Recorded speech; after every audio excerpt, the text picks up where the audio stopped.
welcome to This Week in Agriculture, a presentation of the Communications Unit, Ministry of Agriculture.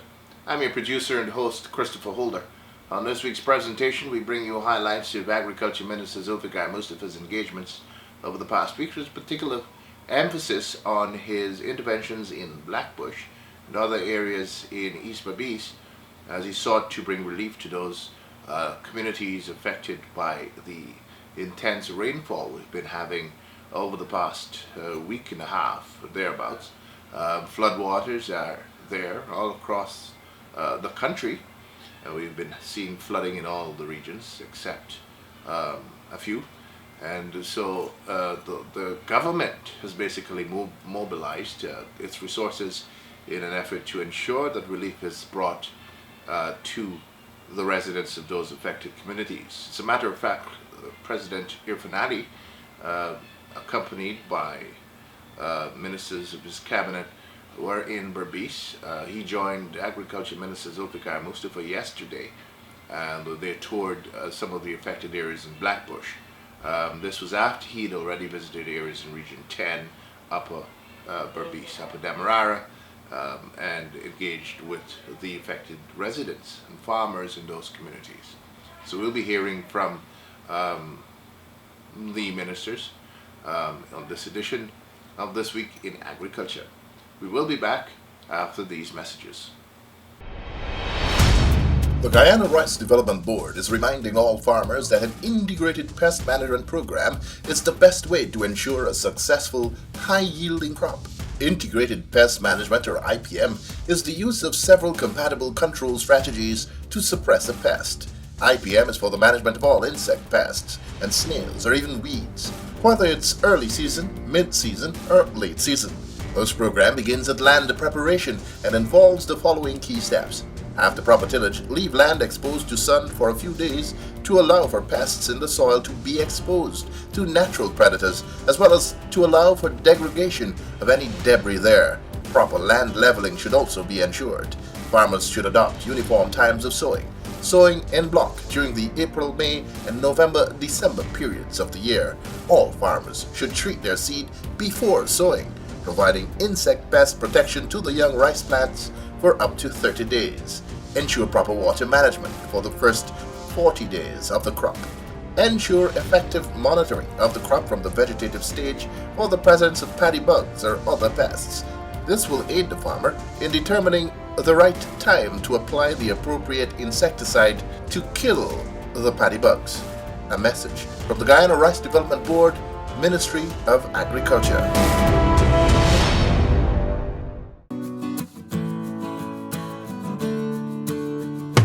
The Guyana Livestock Development Authority, GLDA, is advising the public that it is currently conducting a poultry disease surveillance exercise countrywide. The exercise is aimed at detecting the presence of avian influenza, Newcastle disease, and other diseases in chickens and ducks. To this end, the general public is asked to cooperate with our veterinarians when they visit your premises to extract small samples of blood from poultry, which will then be tested at the GLDA's Veterinary Services Laboratory at Munro.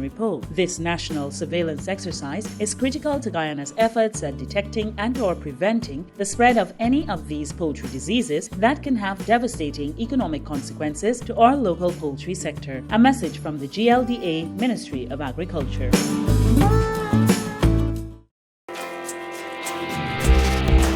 Farmers and the members of the public in general are being advised that tampering with drainage and irrigation structures in any way is prohibited under the Drainage and Irrigation Act. So too are practices that result in damage to access dams, such as using an inadequate length of tube to irrigate farmlands, resulting in erosion of the earthen dams. Also contrary to the Drainage and Irrigation Act is the practice of erecting structures or planting on government reserves. This will not be condoned. These reserves are to be clear at all times to provide access for the excavation of the channels. Livestock farmers should also be aware that they are liable for any damages caused by their cattle or swine to dams or reserves alongside D&I channels, as is the case when the animals cross these channels. Individuals wishing to erect bridges across D&I structures should first contact the NDIA before doing so. Those found guilty under the Act are liable to fines and imprisonment for up to 3 months. A message from the National Drainage and Irrigation Authority, Ministry of Agriculture.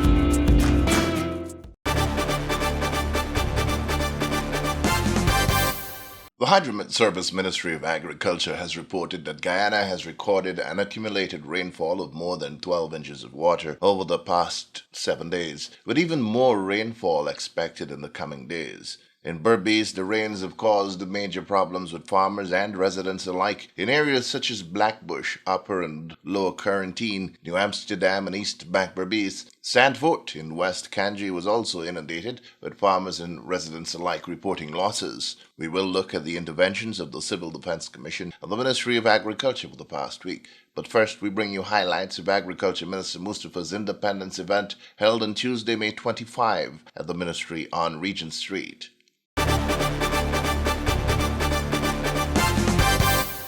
To mark Guyana's 55th independence anniversary, Agriculture Minister Zulfikar Mustafa on Tuesday last hosted a seed and seedling distribution exercise in the Ministry of Agriculture compound, at which members of the public had been invited to drop by and pick up plants and seeds of their choice. The event was spearheaded by the National Agriculture Research and Extension Institute, NARI. In opening remarks, CEO of NARI, Mr. Jagnarayan Singh, described the event as an opportunity for householders to start a kitchen garden of their own and offset the cost of going to the market for their quota of fruits and vegetables.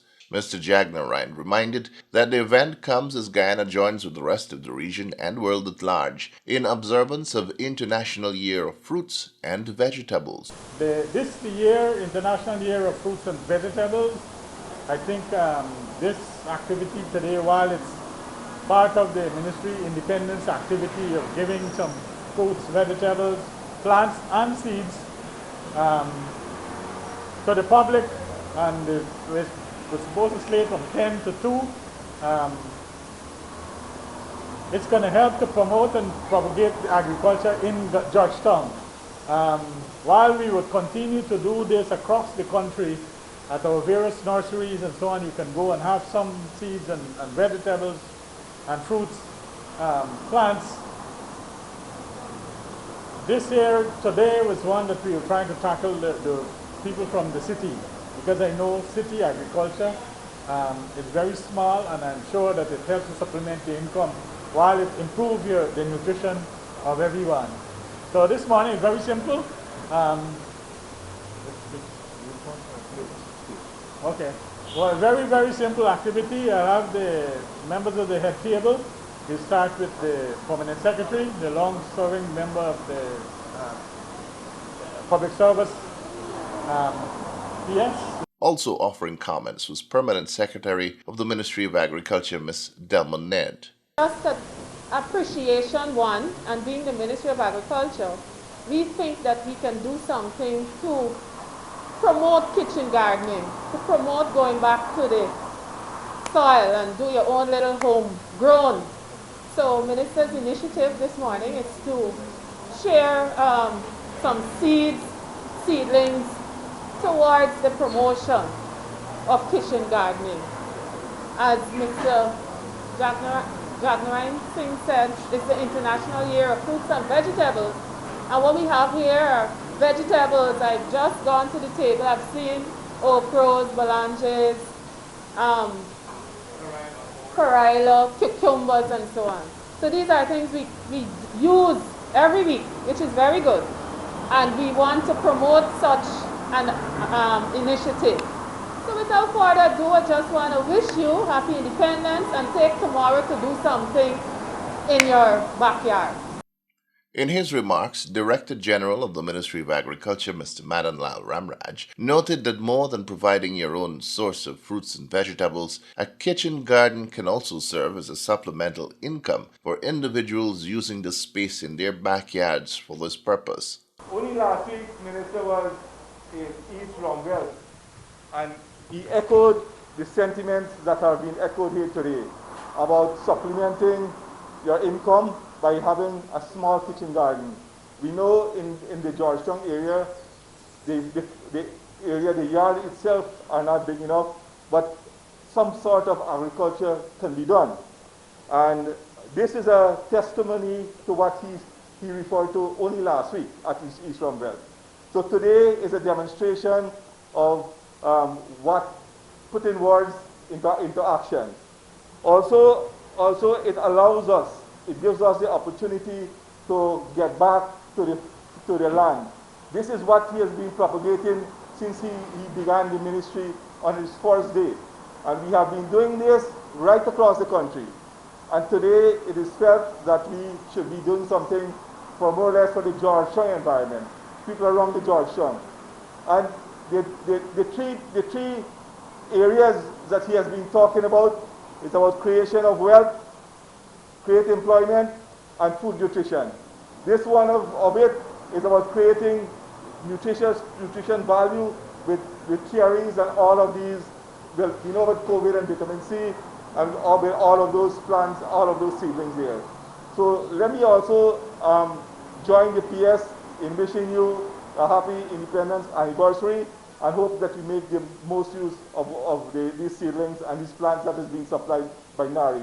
We also like to thank the NARI for providing the seedlings, and I think there's over 9,000 plants they have that they are willing to distribute, not only here, but across the country. In the feature presentation, Agriculture Minister Zulfikar Mustafa described the initiative as a simple but important one for the country, especially at this time. Because what we are doing here is we are restarting something that were existing long before, where we are now instilling in our people a way that we want them to follow. And it was mentioned just now that we want to create jobs, create wealth, but more importantly, create food security. And Guyana, like the rest of the Caribbean, we are a country that a number of countries are looking forward to lead in the agriculture sector. And what we are doing here this morning is not just to distribute some seeds and plants, but we are promoting what we intend to do. Because right now we are seeing a revolution in the agriculture sector.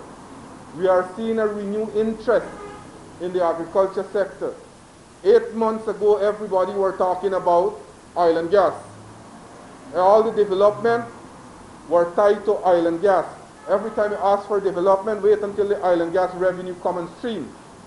But I think over the last few months, what we have done, we have demonstrated the way agriculture has to be done in a country, where we have to instill, first of all, instill in people to change their attitude, to focus more on planting, to focus more on getting into the field, getting into agriculture, and that is what we are doing here this morning.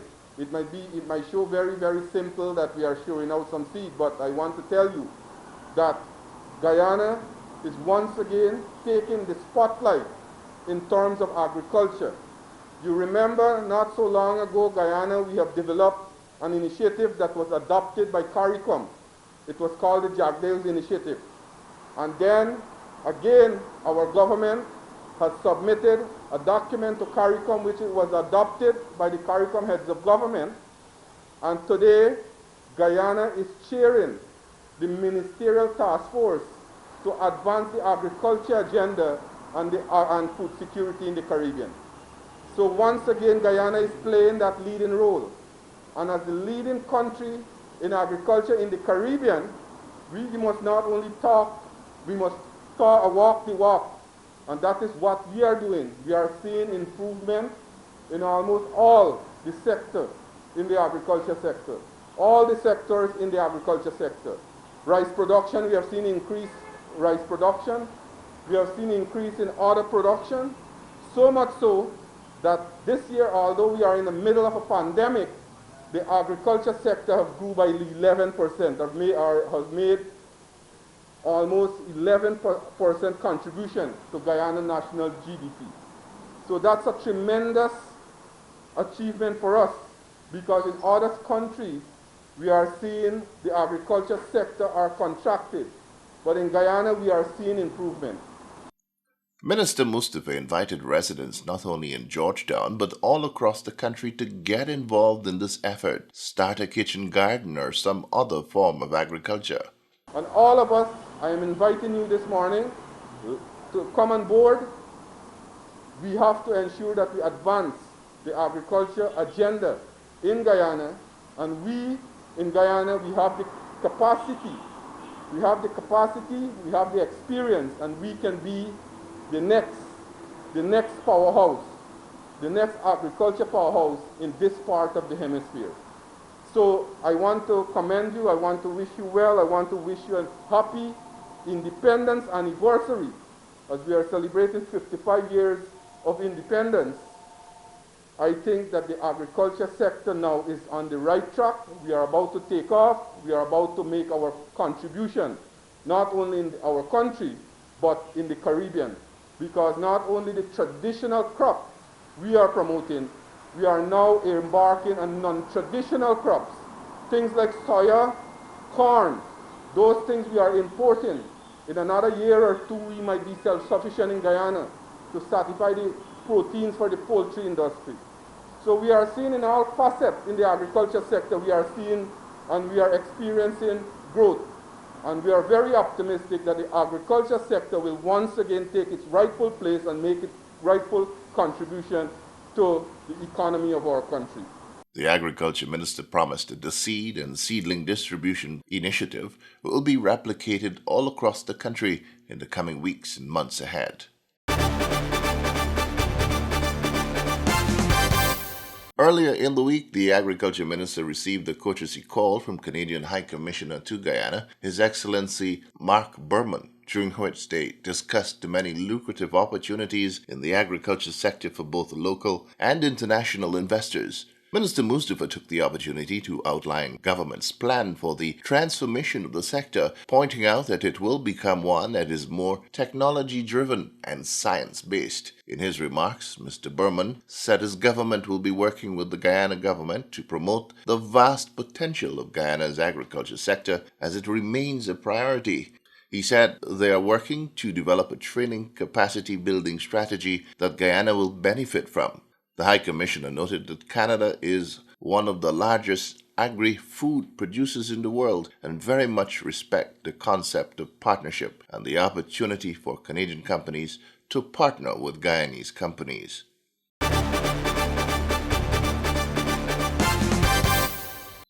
The May-June rainy season is here with a vengeance, and with it has come flood waters in almost every region, resulting in millions in losses to crops and livestock, and in many instances, losses or damage to property. In Region 6, the flood waters have spared none, with the East Bank, East and West Kanji, Quarantine communities all inundated by the high-intensity rainfall.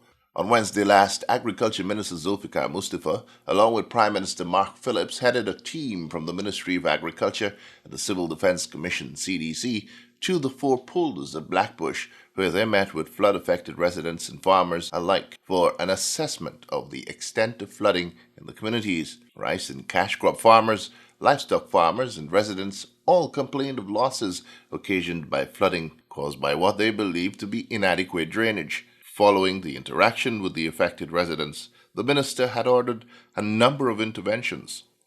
What we are seeing unprecedented rainfall and high-intensity rainfall, so much so that our drainage system is not catered to take off the amount of water within a 24-hour period. We are seeing now, within 24 hours, we are seeing 5-6 inches of rainfall, and our system is geared to take off just 2.5 inches of water. So that is putting a lot of stress on our drainage system. We are trying to boost our drainage system by complementing with pumps. As a matter of fact, we have additional pumps coming up to put in the drainage system in Blackbush Polder. Hopefully that we can have relief. We are putting other systems in place in terms of blocking the water from the backlands to come into the housing area that are putting more stress on the drainage system here. And also we are trying to regulate those water to come into the housing area so that we can have fast drainage. As a matter of fact, many persons would have suffered losses in terms of livestock, cash crop, rice. Our agencies, various agencies, GRDB, NARI, GLDA will be looking at that. I want to make a commitment here that we will try as much as possible to assist those who would have suffered losses in terms of those areas, giving them back materials and things like that. What we also found that over the last few months we have assigned a number of machinery to Blackbush Polder. What we found, some of the work that we intended at that time to done was not done. So I am now assigning back for the rest of this period machine in each of the 4 polders so that they can complete those works that were targeted in the first time that I came. Also, many times the back drains, what they call commonly in Blackbush, the drainage trench there, many work were remaining because people have occupied the reserve. I have since instructed NDIA to ensure that all the reserves are clear and the machine being allowed to complete those work in the area. So those things that we are doing, we are putting those immediate measures in place. But as I said, that we have done a lot of work in Blackbush Polder and we'll continue to do work. As a matter of fact, both the President and the Prime Minister, they are very concerned of the condition that people are experiencing, especially in areas like these rural communities, farming communities. So we'll do it all in our what we have to be done to ensure that we put measures in place to resolve the situation. In addition to the interventions outlined, the residents were also promised food and hygiene hampers for every household, a promise that was delivered in full by Saturday. As was promised by the CDC, the Minister of Agriculture, and the Prime Minister, 1,800 hampers were delivered in Blackbush Polder. Yakasari, Johanna, Maibikuri, and Let's Be Holland. That take place in 2 days, yesterday, which was Friday, and today. So we distribute to all those who came out to receive the hamper. We ensure that we give the persons who came out to receive the hamper. And I think about 99% of the persons in Blackbush Polder receive a hamper. So we targeted each household, not every family, but each household in Blackbush Polder. Agriculture Minister Mustafa had returned to Region 6 on Friday for a follow-up visit to check on the interventions he had ordered and to further engage farmers of the 4 polders. He also witnessed the start of the hamper distribution exercise. On Saturday, the Agriculture Minister was on the ground again in Region 6, this time to visit and interact with residents of other flood-affected communities. His first stop was in New Forest, East Kanji, where homesteads and farmlands have been underwater for more than 2 weeks, caused in part by the Kanji Creek overflowing its banks. Several interventions were promised here in respect to suggestions made by the residents themselves. At number 19 Village Quarantine, residents were very critical of the NDC there, blaming the entity for most of their current woes, including failure to clear the interlot drains in the community and inadequate infrastructure to facilitate drainage of the excess water out to the Atlantic.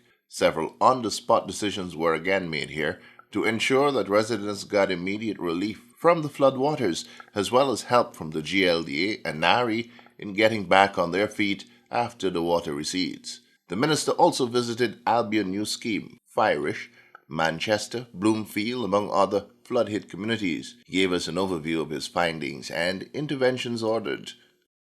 Like yesterday, we started today from, as a matter of fact, New Amsterdam, coming up all the way here to Portmorant and Manchester and places like Bloomfield, Women, things like that. But what we discovered that all those areas we have a number of issues to be deal with in terms of putting measures in place to alleviate the flooding situation. As a matter of fact, a number of interventions we have made in New Forest. We have a machine placed there to do empoldering work, and we'll be doing some remedial work on the sluices there that are draining the water. As a matter of fact, the Kanji Creek is a bit high and it's overflowing its bank, and that is causing the flood compounding with the rainfall. But I think we can resolve that situation because the water started to recede, and I'm hoping in another few days with the work that we are doing in New Forest, Kanji, we can get the water there to recede tremendously. In the Albion area, in Firish area, we haven't had any major flooding. We went through that area, drove through that. But in the Albion New Scheme area, we found that people are underwater there too, and we have put some measures in place. We have a machine there doing work to raise the embankment on the sideline so that the water can come into the housing area. At the same time, we're closing off all those intakes from these tubes that lead to the housing scheme, and then we'll drain the water. We'll install a new pump this afternoon to drain the water there.